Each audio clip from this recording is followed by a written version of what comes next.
Nah, maka bagaimana supaya diri kita itu tidak berdosa? Maka hapuskan diri kita ini. Jangan sampai terpandang akan diri kita ini yang berbuat dalam beramal. Melainkan yang terpandang dan tertilik dalam berbuat dan beramal itu hanya diri Allah semata-mata. Karena Allah lah yang wujud berdiri dengan dirinya sendiri. Selain dirinya tidak ada. Ini yang Allah katakan. Innani anallah la ilaha illa ana.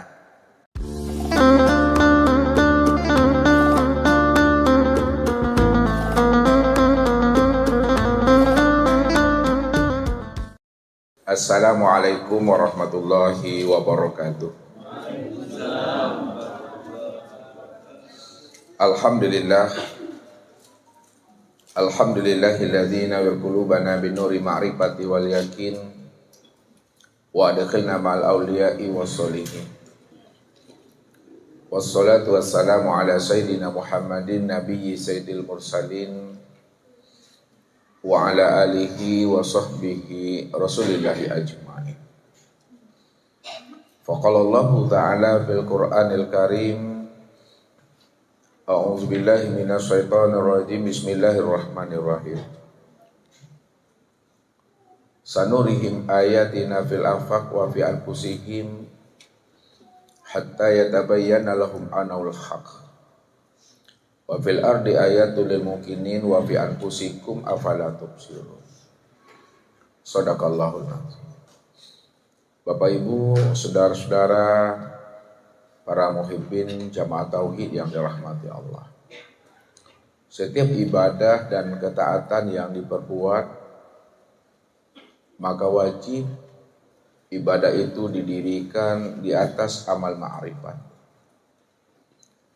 Bahwa yang dikatakan amal ma'rifat tidak lagi terpandang akan diri yang berbuat di dalam beramal. Jikalaulah masih ada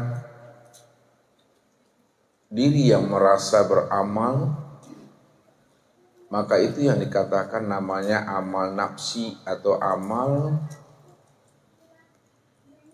indan nas.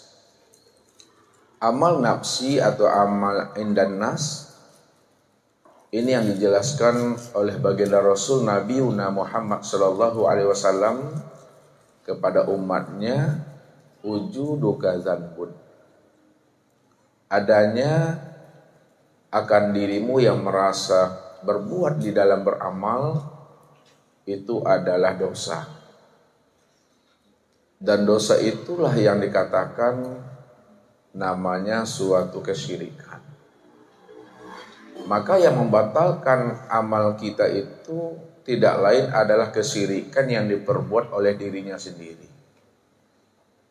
Orang yang telah membatalkan amalnya dengan perbuatan syirik yang dilakukan dia sendiri, maka Allah pun telah mengatakan bahwa dirinya itu dalam keadaan najis batin. Innamal musyrikuna najasun. Sesungguhnya orang-orang yang musyrik itu bahwa dirinya itu adalah najis. Disebabkan karena dia telah menyandingkan akan dirinya dengan Tuhan ya. Ketika dia telah menyandingkan dirinya dengan Tuhan, pada saat itu sebenarnya tanpa dia sadari bahwa dia telah merampok dan merampas haknya Allah Subhanahu wa ta'ala. Padahal Allah sendiri menjelaskan kepada kita, kullu min indillah wa anyabuduni hadza siratul mustaqim wa aqimus sholata li zikri ma indakum yanfadu wa ma indallahi baqi.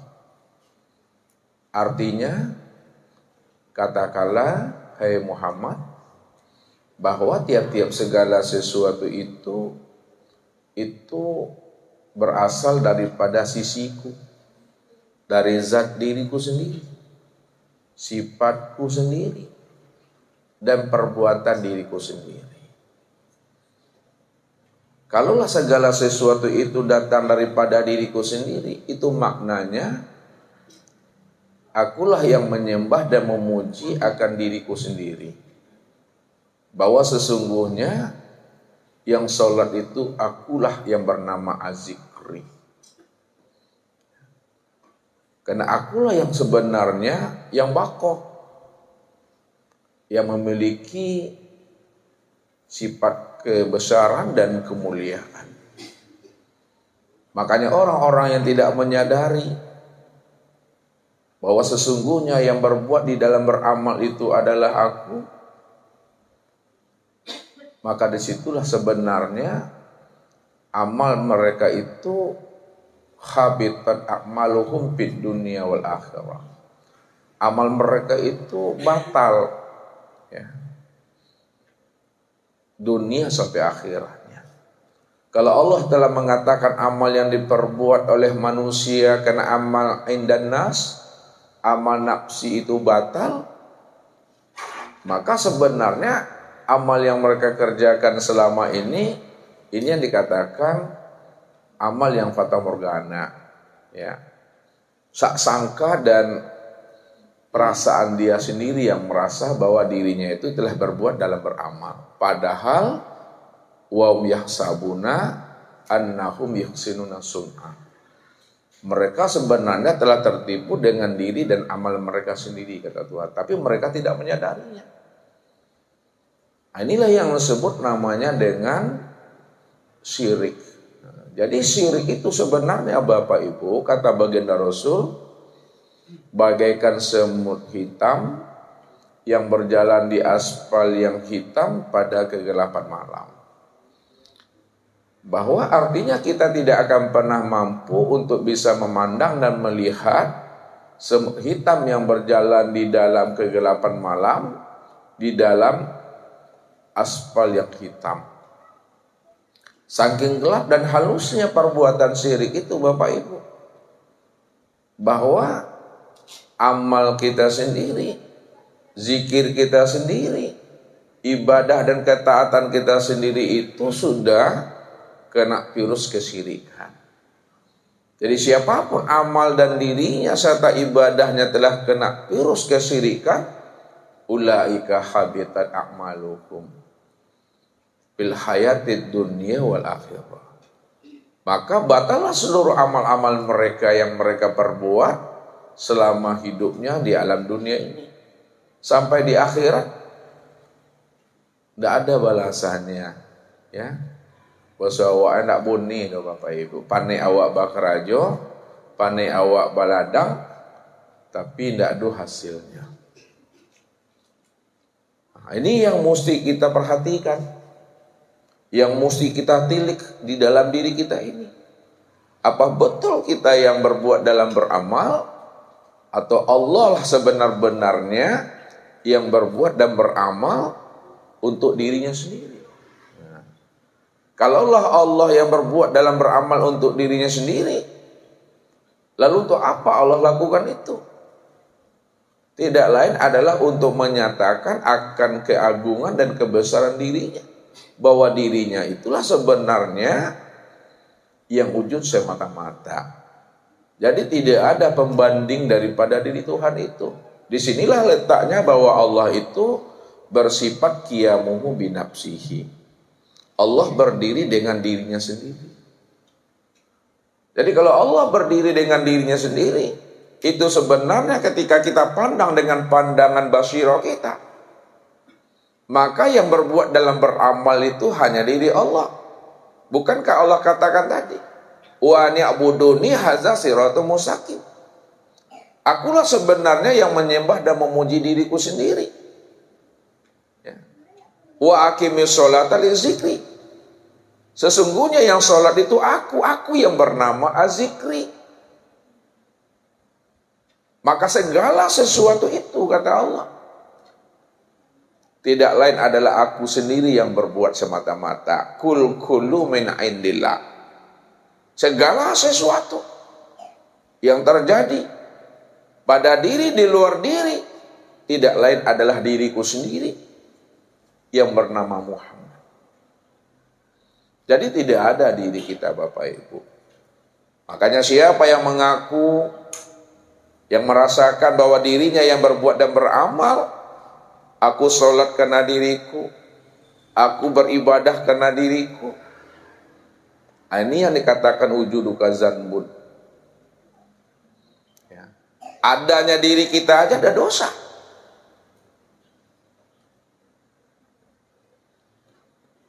Nah, maka bagaimana supaya diri kita itu tidak berdosa?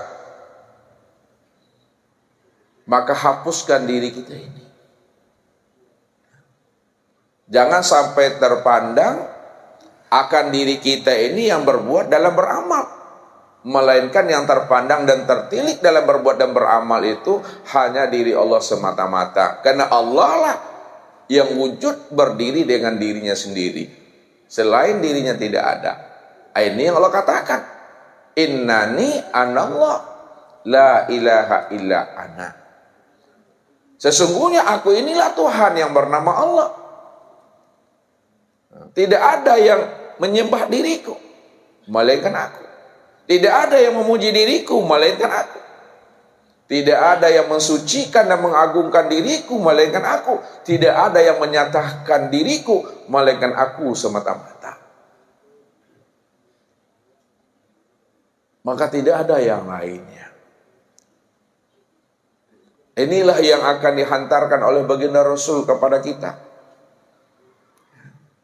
Bagaimana amal ma'rifat itu sebenarnya? Sebagai puncak dari seluruh ibadah dan ketaatan yang kita kerjakan dalam hidup ini. Makanya Nabi menghantarkan kepada kita Bapak Ibu, yang selalu banyak orang melupakan rukun di dalam beragama itu. Ya, karena rukun di dalam beragama itu Bapak Ibu, itu ada 3. Nah, yang akan kita jelaskan itu nanti satu rukun dari 3 rukun itu. Rukun di dalam agama itu 3.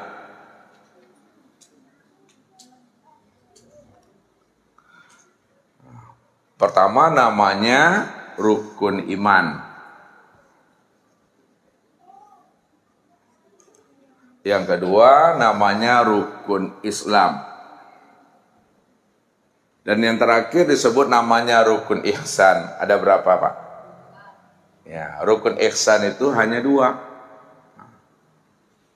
Jadi yang akan kita kupas, yang akan kita jabarkan, kita syarahkan malam ini, itu rukun yang ketiga, yaitu rukun ihsan.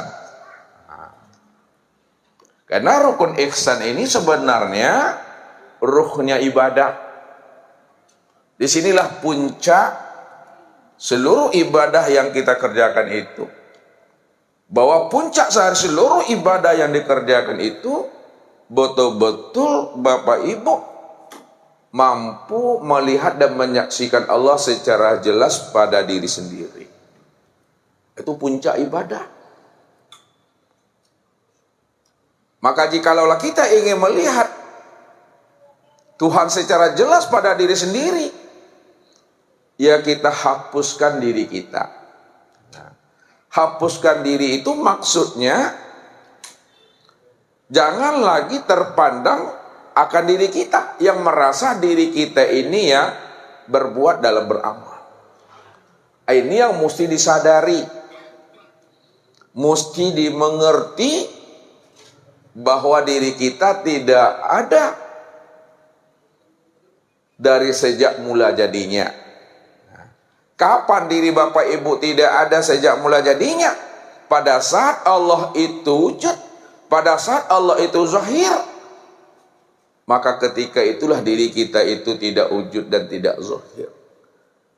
Ketika itulah diri kita itu fana, hapus.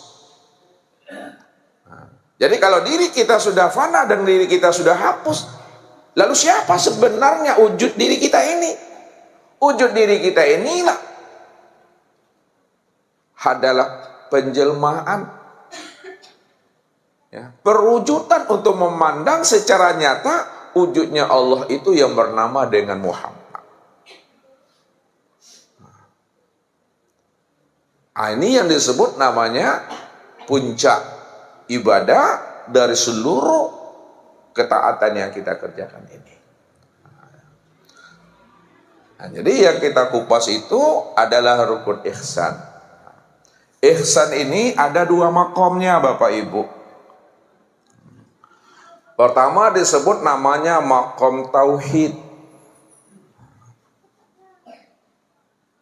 Makom tauhid ini Bapak Ibu, ini makom yang tertinggi. Ya. Jadi makom tauhid itu disebut namanya dengan makom musyahadah.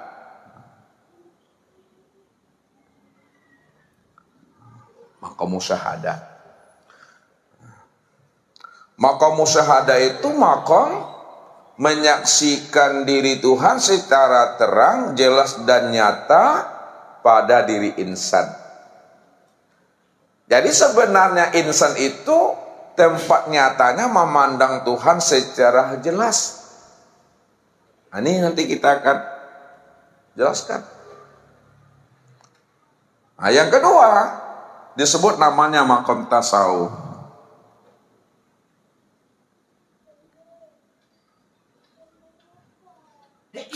Makom tasawuf ini yang disebut namanya makom muraqabah.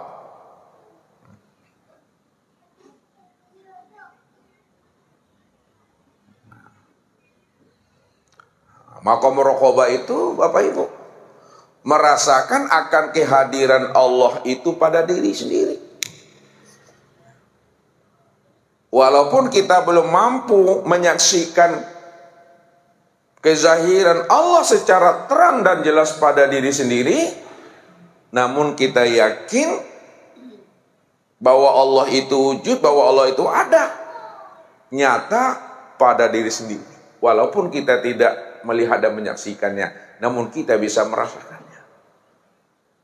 Jadi kita mulai ya, memahami makom dan kedudukan ini ya, satu-satu. Yang pertama yang akan kita jelaskan Bapak Ibu, ya, ini adalah makom muraqabah. Ya, dia akan bertangga naik, ya, berjenjang turun, bertangga naik dari muraqabah ke musyahadah dia. Yang pertama adalah makom muraqabah, makom tasawuf. Ini yang dijelaskan oleh baginda Rasul Nabi Muhammad sallallahu alaihi wasallam. Apa kata beliau? Fa in lam takun tarahu fa innahu yaraka. Maka jika kamu belum mampu, belum bisa menyaksikan Allah wujud secara nyata dan terang pada dirimu, fa innahu yaraka, maka yakini, ya, rasakan di dalam rasa dan perasaan dirimu bahwa sesungguhnya Allah itu melihat dan menyaksikan akan dirimu.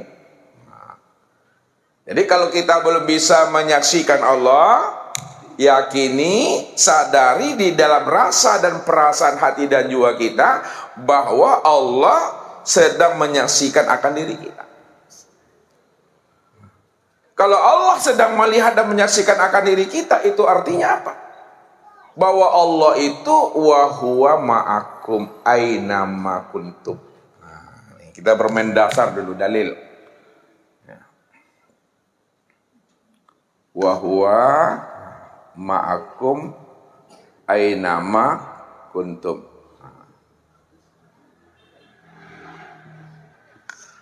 Bahwa dia Allah itu beserta akan dirimu di mana saja kamu berada.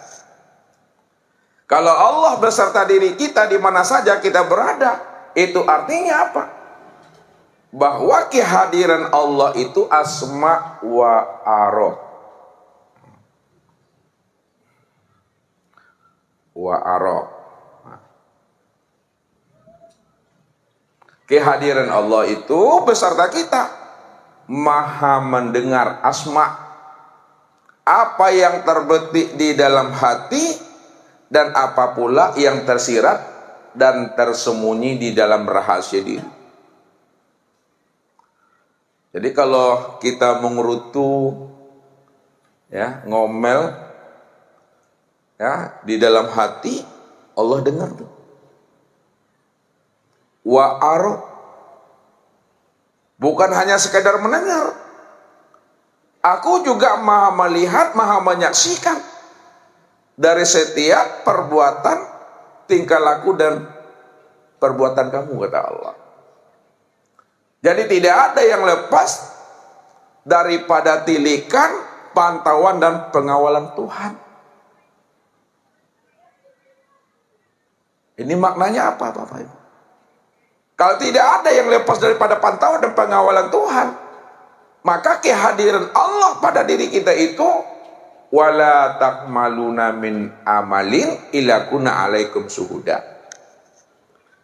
Aku inilah sebagai saksi, aku sebagai dalil, aku sebagai bukti dari semua perbuatan, tingkah laku yang kamu lakukan, kata Allah. Wa kafa billahi syahida.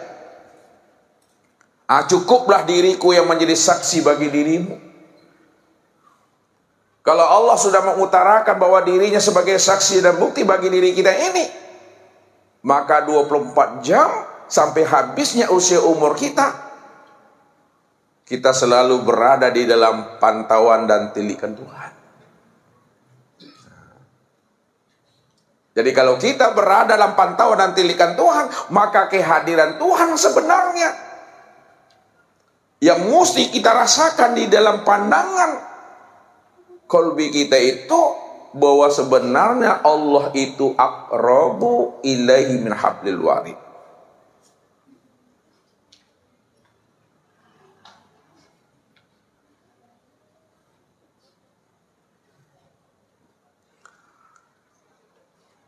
Aqrabu ilaihi min hablil warid.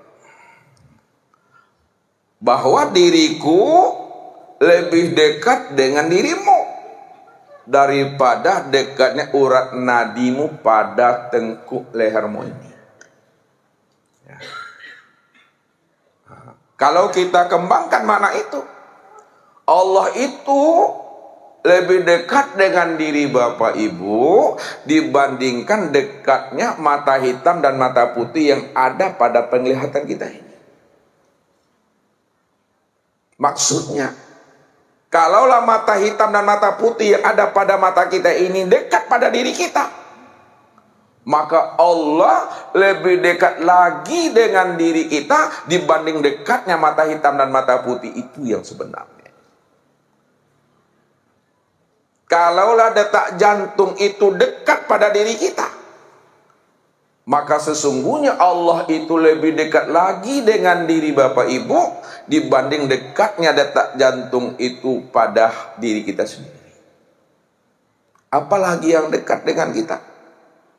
Apa ibu-ibu? Yang dekat dengan ibu-ibu apa? Suami jauh tuh. Masih jauh suami daripada dekatnya mata dan mata ini. Yang dekat dengan diri Bapak Ibu itu adalah rasa. Kalaulah rasa itu dekat pada diri kita, maka Allah lebih dekat lagi dengan diri Bapak Ibu dibanding dekatnya rasa dan perasaan itu di dalam diri kita ini. Itulah Allah mengatakan aqrabu ilaihi min hablil warid. Dalam maqam muraqabah, dalam makom tasawuf, rasa kehadiran dan kedekatan Allah itu yang mesti hidup, yang sudah aktif, yang sudah terdownload dan terinstal di dalam diri kita. Sehingga kita betul-betul wa huwa ma'akum aina ma kuntum. Allah tetap hadir beserta diri kita di mana saja kita berada. Andai kata kita ditinggal mati oleh bini, ditinggal mati oleh udah, ya, tetap rasakan di dalam diri kita. Walaupun udahku, walaupun biniku, sudah meninggalkan akan diri kita, namun diriku tetap bersama Allah. Oh, berjalan kemanapun kita, melangkah kemanapun kita, merantau kemanapun kita, jangan dirasakan bahwa kita itu melangkah, berjalan, merantau itu dengan seorang diri, namun selalu berserta Allah. Kalau engkau berjalan sendiri, rasakan engkau berdua dengan aku, kata Tuhan. Kalau engkau berjalan berdua, rasakan yang ketiga itu aku. Kalau engkau berjalan bertiga, rasakanlah bahwa engkau berjalan berempat dengan diriku. Kalau engkau berjalan berlima, maka rasakan yang keenam itu aku beserta dirimu. Karena Allah itu tetap wa huwa ma'akum aina ma kuntum. Disitulah letak rahasianya, Allah itu bikulli syai'in muhit. Ya. Allah itu bikulli syai'in muhit. Aku meliputi akan sesuatu. Ya. Artinya apa? Bahwa segala sesuatu, segala yang wujud, segala yang zahir, segala yang nyata, aku senantiasa meliputi akan itu.